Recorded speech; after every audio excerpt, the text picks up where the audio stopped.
नमस्कार दोस्तों, बढ़ारिया न्यूज में आप सभी का बहुत बहुत स्वागत है। अभी हम आए हुए हैं बढ़ारिया में डॉक्टर अशरफ अली की पत्नी डॉक्टर सैकानाज के पास, जो कि डॉक्टर अशरफ अली और डॉक्टर सैकानाज गरीब हॉस्पिटल के संचालक थे और ये स्थानीय है।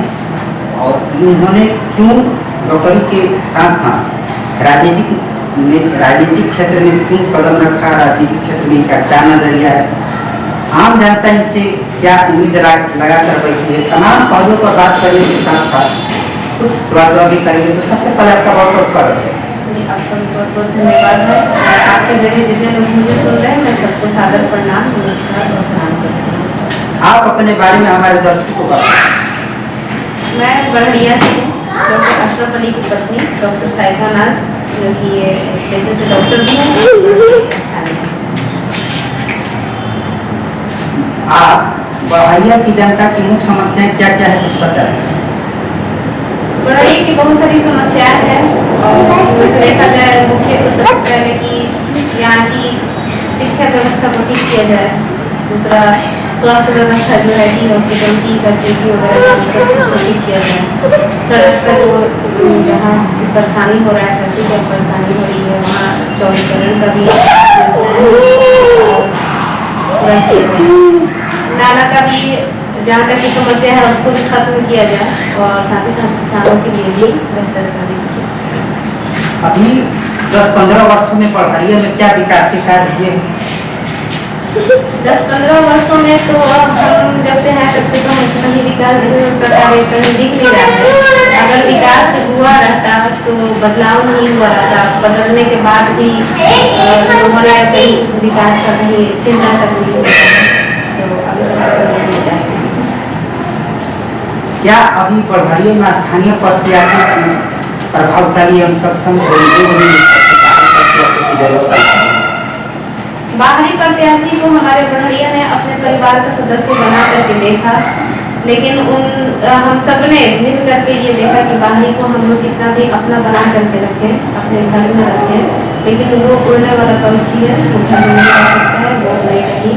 तो इस सबसे सब बढ़िया की जनता ने निर्णय लिया है कि बाहरी कभी भी बाहरी रहेगा, वो कभी भी घर के कैद 4 दीवारियों के अंदर नहीं रह सकता है, वो बढ़िया में नहीं रहेगा। आए दिन बढ़ारिया में साइकिल चोरी होना, मोटरसाइकिल चोरी होना आम बात सुनने को मिलता है, ये आम बात है। तो इस पर बात में कितनी सच्चाई है? आए दिन अगर सुनने को मिल रहा है और मीडिया के तहत ये लोगों के थ्रू मिल रहा है, तो ये सब चीज़ें सच्चाई ही तभी आ रहा है। और चोरी तो हो ही रहा है, जैसे जैसे लोग पॉपुलेशन बढ़ रहा है वैसे वैसे बच्चे बेरोजगार हैं, क्या करेंगे? अगर उन लोगों को किसी चीज़ में व्यस्त कर दिया जाए तो वो सब ऐसी गलत चीज़ें नहीं करेंगे। तो वो सब चीज़ें मिल ही नहीं रहा है, ना शिक्षा बढ़िया मिल पा रहा है, ना कोई अच्छी फैक्ट्रियाँ हैं, कंपनियाँ हैं जिसमें जो लोग यहाँ काम करें। 12-14 साल के बच्चे एकदम फ्री घूम रहे हैं, उनके लिए कोई काम ही नहीं है, तो वो क्या करेंगे? उनका सेकंड चॉइस और सेकंड पेशा तो यही होगा कि चोरी करिए, पेड़ तो भरना है किसी भी तरीके से। तो ये सब चीज़ तो बढ़ ही रहा है और ये रियल चीज़ है, क्योंकि ये हो रहा है तभी आपको सुनने को मिल रहा है। बढ़ारिया की मुख्य समस्याओं में से एक समस्या जाम की समस्या है और इसका समाधान क्या होगा? जाम की समस्या बहुत अधिक है और इसके लिए ऐसा नहीं है कि हमको सड़क निर्माण करना पड़ेगा, सड़क बना हुआ है, उसको बस चौड़ीकरण कर देना है, कुछ डिवाइडर है जो कि बना देना है, क्योंकि बढ़िया में ट्रैफिक पुलिस है ही नहीं और यहाँ ट्रैफिक पुलिस पता नहीं आएगी भी कि नहीं आएगी।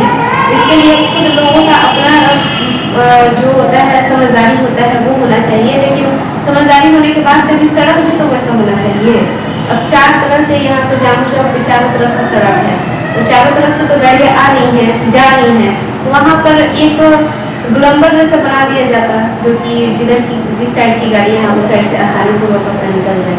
तो कुछ करना नहीं है, जो व्यवस्था है उसी व्यवस्था को बेहतर कर देना है, सब कुछ ठीक हो जाएगा, सारा सुधार हो जाएगा। वोटर वेरिफिकेशन को लेकर आप क्या कहना चाहेंगे?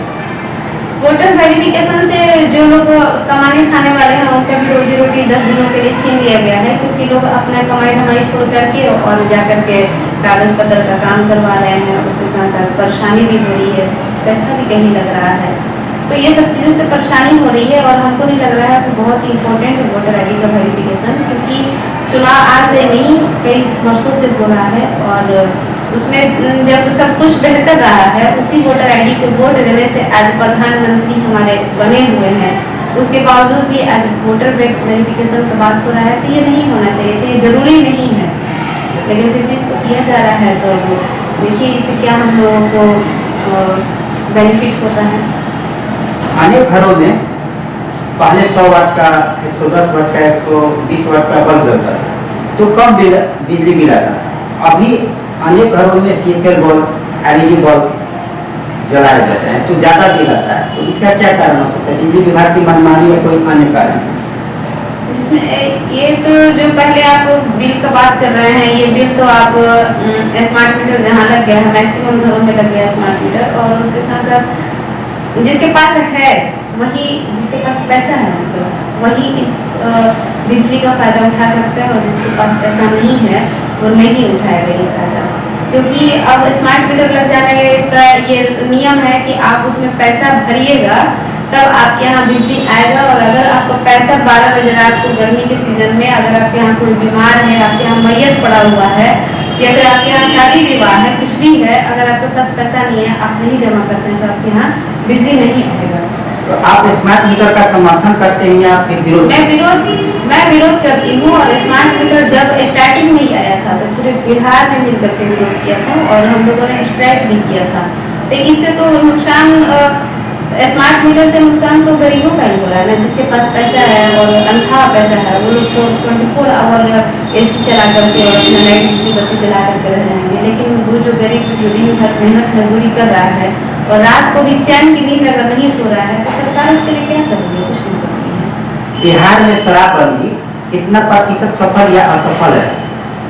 बिहार में शराबबंदी तो अब हमको नहीं पता है कि बंद भी हुआ है, क्योंकि बंदी होने के बाद भी हम देखते हैं कि बहुत सारे चैनल के माध्यम से ही बहुत सारा वीडियो देखने को मिलता है कि कहीं भी कोई भी लोग पी करके और पड़ा रहा है, देखने को मिल रहा है, सड़क पर भी जाइए तो किनारे में गिरा हुआ है। तो शराबबंदी होने के बाद भी लोगों को मिल रहा है, तो कहीं ना कहीं से ये और आसान है, क्योंकि बंद है उसके बाद भी लोग इसका इस्तेमाल कर रहे हैं, तो वो आसान है, तभी वो उसको आसानी से मिल रहा है। तो बस कहने के लिए बंद है, रियल में वो बंद नहीं है, तभी लोगों के पास अवेलेबल हो रहा है। अभी हाल यस्टरडे को, बीते हुए कल को, तीन भेड़िया के एक युवक को गोली मार कर कुछ लड़के हत्या कर रहे थे चाकू से गोल पर। इस पर क्या करना? बिहार में अपराध की घटनाएं का ग्राफ बढ़ रहा है या घट रहा है? क्योंकि सिवान में, पटना, मतलब कई जगहों से यह सुनने को मिल रही है हत्या हो रही है चाकू से या गोली मारकर, या किसी न किसी कारण से अपराध की ग्राफ बढ़ रहा है या घट रहा है? अब तो ये आप एक सोशल मीडिया है, उसके बाद भी आप अगर मेरे से सवाल कर रहे हैं तो ये गलत है, क्योंकि ये नहीं, आप हमसे नहीं कर सकते हैं, क्योंकि आप ही के जरिए, आप चौथे स्तंभ पे हैं और आप ही के जरिए हमको भी ये खबर मिलता है कि इस आदमी से लूटपाट किया गया है, इस आदमी को चाकू से घोंप करके मार दिया गया है, या फिर किसी को गोली से मार दिया गया है, बंदूक चला दिया गया है। तो ये सब चीज़ आए दिन हो रहा है, और ये नहीं है कि आज बड़िया में एक ही हुआ। बड़िया में कभी कभी ऐसा भी समय आता है कि 3-4 की जान चली जाती है। अभी कुछ दिन उत्तराखंड में 3 भाइयों के ऊपर गोली चला हुआ था, जिसमें से कि एक भाई जो है डेथ कर गया। तो ये रोज का है और ये बढ़ते जा रहा है, डे बाई डे बढ़ते जा रहा है। अपराध और आसान हो गया है, थोड़ी सी ही बातों पे किसी का भी जान ले लीजिए।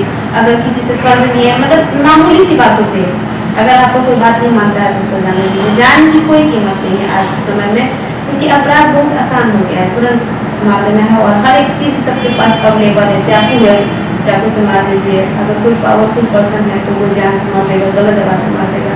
मतलब अपराध बहुत बढ़ गया है और हमको नहीं लग रहा है कि ये इसमें भी सरकार अपनी सहानुभूति किसी को देती है या फिर प्रशासन इसमें आकर इस चीज़ को रोक रहा है। अनेक डीलरों द्वारा राशन वितरण में जितना अनाज गरीबों को मिलना चाहिए उतना मिल नहीं पाता है, तो इस बात में कितनी सच्चाई है? आप जितने भी सवाल कर रहे हैं उस सवाल का जवाब आपको, आप जनता के बीच में जाएंगे तो वो आपको मिल जाएगा, क्योंकि जो अनाज सरकार के द्वारा यहाँ दिया जा रहा है उसके बावजूद भी अगर डीलर जो है वो नहीं दे रहे हैं पब्लिक को, तो इसमें गलती सरकार की भी नहीं है। क्योंकि सरकार अगर दे रही है अनाज, वो भले ही 2 किलो दे या 5 किलो दे, उसके बाद भी डीलर द्वारा उसको बंधित कर दिया जा रहा है, उसको नहीं पहुंचाया पहुंचाया जा रहा है जनता तक, तो ये तो अपनी अपनी मानवता की बात है ना कि हमारे ऊपर जो जिम्मेदारी है और हमारे ऊपर जो लोग बैठे हैं, जो हमको आज रोजी रोटी दिए हैं, हमको खाने के लिए इस लायक बनाए हैं, तो मैं उस चीज़ को हमेशा ईमानदारी से बना करके रखूँ, ईमानदारी पूर्वक अपने काम को करूँ, ताकि ये हमेशा बना रहे। ऐसा सिर्फ अपने परिवार के लिए, अपने हिस्से के लिए नहीं सोचना चाहिए, ये सोचना चाहिए भविष्य के लिए कि आज मेरा क्रेडिट बना रहेगा तो कल को मुझे भी खाने को मिलेगा, और इसी से मेरा रोजी रोटी है। तो डीलर लोग भी जो कर रहे हैं वो तो सबको समझ में आ रहा है, और अगर डीलर ऐसे करते हैं कि अनाज में भी कमी कर देते हैं, तो डे बाई डे सब सारी पब्लिक समझदार हो रही है, जनता समझदार हो रही है ना, कल को फिर उनको नहीं डीलर बनाया जाएगा। पब्लिक ऐसे भी कह देगी कि जो आप 1 किलो हमको अनाज दे रहे वो भी हमको नहीं चाहिए, आप अपने घर में रख लीजिए। तो ये सब चीज़ अपने अपने मानवता की बात है, अपनी ईमानदारी की बात है, अपने खुद की ईमानदारी को बचा के रखना चाहिए, अपनी मानवता को बचा के रखना चाहिए। आप जनसंपर्क कर रहे हैं तो किन किन मुद्दों के साथ पब्लिक के बीच में जा रहे हैं? मैं जनसंपर्क क्या करूँगी, मैं तो यहाँ की बहू हूँ और मैं किसी के दरवाजे पे जा करके प्रणाम और सलाम नहीं करती हूँ। मैं घर में जाती हूँ, आराम से उनके चूल्हे चौके तक बैठ करके, उनके बेड तक बैठ करके मैं बात करती हूँ। जो भी जिसके यहाँ की, यहाँ आप बड़े क्षेत्र में घूमिएगा तो बहुत सारी परेशानियाँ हैं, बहुत सारा तकलीफ है लोगों के अंदर, और सबसे ज़्यादा महिलाओं के अंदर है। और महिलाएं जो है कि महिलाओं के अंदर इसलिए है क्योंकि महिला ही घर की, भले ही पेड़ होते हैं पुरुष, लेकिन महिलाएं हर एक समस्या का समाधान करने के लिए सोचती हैं, विकल्प सोचती है कि कैसे किया जाए। उनके पति कमाई नहीं कर रहे हैं, उनके बच्चे जो है सक्सेसफुल नहीं हो पा रहे हैं, उनको अच्छी शिक्षा नहीं मिल रही है, उनकी बेटियां जो है जो चाह रही हैं वो नहीं हो पा रहा है, समय से पहले समय भी हो गया है शादी विवाह करने का, तो पैसा नहीं है कि उनके समय पर वो शादी विवाह करें।